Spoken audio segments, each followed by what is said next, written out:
What's going on, everybody? Mortem here, this time bringing you some of the games that I would like to actually finish. Because despite being a games reviewer and playing games all the time, there are naturally some games that I would love to play and get around to and continue to play in this case, but for one reason or another, usually time and commitments, I have been unable to. Now, I've been talking about older games here and there over the past couple of weeks, but I've also been looking ahead and planning as this year comes to a close, of course, and all of these are games that I have played in some form or fashion previously, but would not consider them, for my taste at least, finished. Now, in some cases, that just means actually finishing the 100% on them. In other cases, it means I've literally have not played through even just the story of them. And while there are varying reasons for each one of these that we're about to get into, the common denominator, as is the case with most people, is simply time. Playing and reviewing all these new releases takes time, especially around the holidays.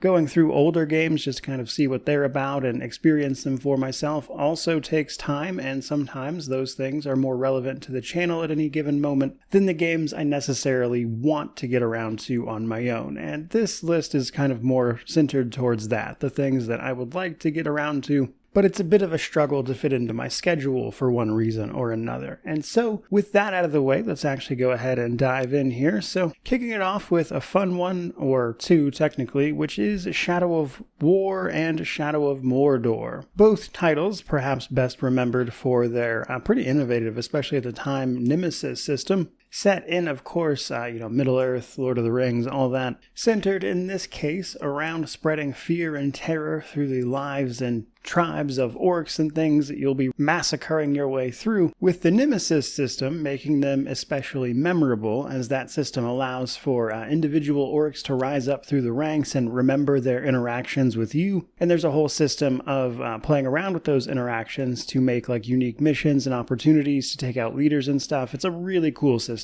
So it might surprise you then that I have never made any attempt to actually talk much about that on the channel, and that is because these games, both of them actually, kind of fall into a weird space for me. That being that I've played and experienced them quite a bit before doing this full time, so I know quite a bit about what they are about, so I wouldn't be, taking a look at them so much to learn anything on my own per se about, the broader context in which they exist, nor is there any super relevant stuff upcoming that reviewing these would coincide with to, obviously perform better metrics-wise, and so especially since these aren't exactly the types of games people are coming to this channel to watch me play or review in any way, which means making time for it is a little bit tricky. However, I said I haven't finished these. What's that about? So, around the time that I played both of these games, I was pretty knee-deep in my old sales job, and obviously wasn't spending nearly as many hours playing video games back then, which is why the DLC for both of them actually passed me by. Both of these games got some DLC expansions. They both get a little crazy with skins and stuff, as I recall, but there is some actual full-on expansion type things that were available there that I just never played, and I would really like to go back and finish those, and ideally wrap up the 100% that is for the most part associated with those DLCs I never played at the same time, because ultimately there is content for these games that I have not experienced. Now, I'm pretty sure, speaking of, you can still 100% these on Steam. I don't think they had any multiplayer achievements that have been deactivated, but I would have to double check that. But basically, I want to go back, finish the DLC, and also wrap up all the achievements for each one that I did not get, which were primarily associated with those DLCs. And maybe at the same time provide people, hopefully, some value about the Nemesis system and have some more reviews ready to go for the people who are looking back for them. Keeping it moving, however, next up we have one people have actually asked me about here and there occasionally, which is actually Shin Megami Tensei 5 Vengeance. A game that I covered briefly right around the time of its initial Steam launch, meaning that Vengeance is the definitive release for the original version, which didn't have the Vengeance part added from what I understand. But I enjoyed this game for what I played of it. It's all about, of course, recruiting demons and then combining them to make up a party that's going to help you in combat and everything. And in playing it, to cover it for its initial release back then, I realized that this was an incredibly in-depth game that was going to take a substantial amount of time to cover properly, and it doesn't really help anything that I have not really played the rest of the games in the series, which means it's likely going to take me a little bit longer, at the very least, just to get caught up with like what's going on generally with the franchise and everything to even make a review for something like this. If my memory serves, I think you have to play through it like 6 times or something like that to get all of like everything seen and knocked out. And for all those reasons and more, I've just been really struggling to find like an appropriate amount of time to commit to this. However, with, I would say, more and more here lately,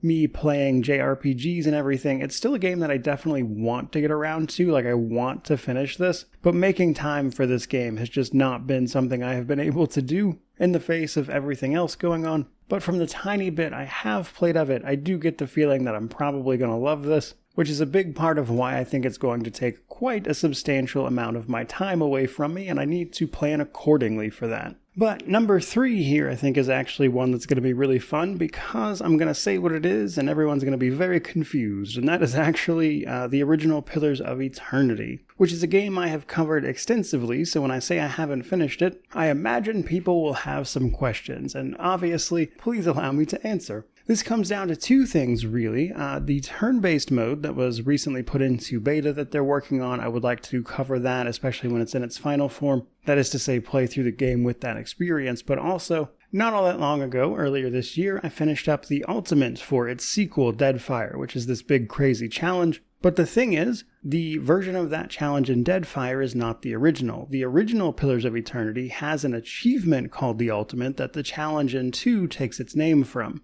I have never even attempted the Ultimate in the original Pillars of Eternity, and now that I've done it for the second one, which is generally considered harder, I would really like to go back and try to finish it up in the original game where it came from to begin with and kind of see how that experience differs and maybe compare and contrast some of them. Especially since I don't know if anybody actually has done the Ultimate in both games, which would be a fun little self-imposed challenge. And then to take that even one step farther, actually, the original Pillars of Eternity has this Kickstarter achievement that I believe there's a workaround. I'd have to read up on it. I don't remember exactly to get, but the thing is you can't really get that Kickstarter achievement legitimately unless you kickstarted the game, of course. And so knowing that I would never get all of the achievements plus the Ultimate, there's actually a fair few achievements for Pillars of Eternity that I just never bothered to get. And it would be fun for me, at the very least, to get those achievements while also trying to do that other stuff I just mentioned. And that, to me at least, would be finally finishing Pillars of Eternity 1 in the way that I would consider it finished.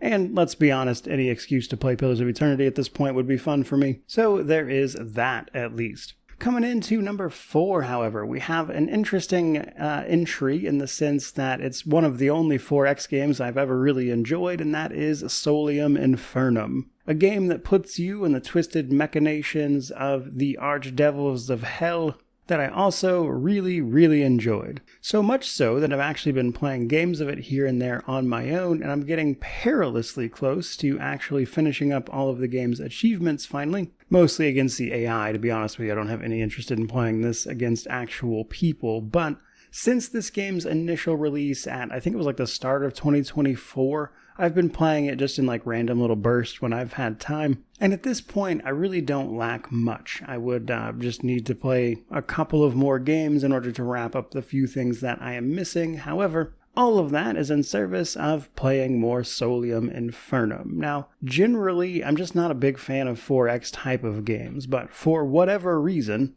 this one really just clicks with me, and I think it's really more about the setup than it is anything else, because you take on the role of one of the archfiends of hell vying for power in the vacuum of power caused by the absence of the Prince of Darkness. And there's a ton of really fun, in-depth ways to go about doing just that. And while not a one-to-one comparison by any means, I guess what I really enjoy about this, if you want to dig down into it, is that it kind of reminds me of like the Blood War from D&D. and how it might feel to like actually get involved in that and play through it. But all in all, it's just a really fun time for me at least, and I'm getting, again, close to actually wrapping it up after just kind of playing it on my own after all this time. But that does bring us to our final entry, and it is a very big tonal shift with For the King 2, a game I talked about relatively recently, in that I just kind of gave up on trying to 100% it after not being able to make time for it, and that remains the case. In this particular entry, I do not really have much of an interest in 100%ing this game. However, what I would like to do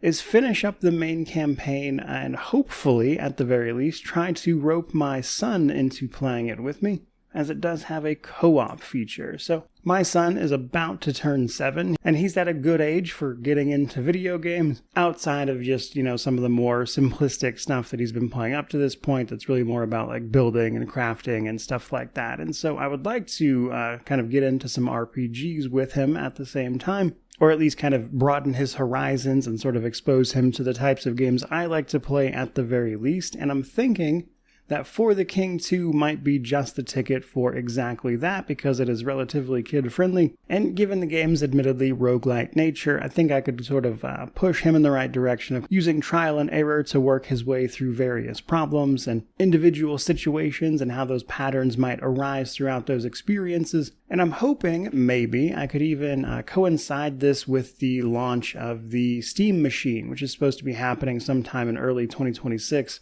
That would give me a very easy way to bring my Steam library to the living room where, with some controllers, we could ideally play some games together in co-op. And it sounds, in my head at least, like a really fun time, though, as any parent will tell you, that doesn't always go exactly the way you think it's going to. But long story short, I'm hoping I could play this with him and at the same time finish up the main campaign for myself finally, as I was pretty into the concept. And while I wouldn't really be able to make any coverage for that on the channel, it would mean a lot to me if I was able to do all of that, which is obviously kind of the nature of this list and what I wanted to talk about today. So hopefully you guys got something out of all that. I would love to hear about some games you would love to finish, but obviously time constraints or any other thing being what they are, or any other reason you haven't gotten around to them, I suppose. Or if you want to get real crazy, you could tell me about some games you actually have finished. Either way though, hope you enjoyed the video. Don't forget to like, comment, subscribe, all the YouTube jazz. But regardless of any of that, truly, just thank you so much for watching. I really do appreciate it. May you wander in wisdom and have an amazing day.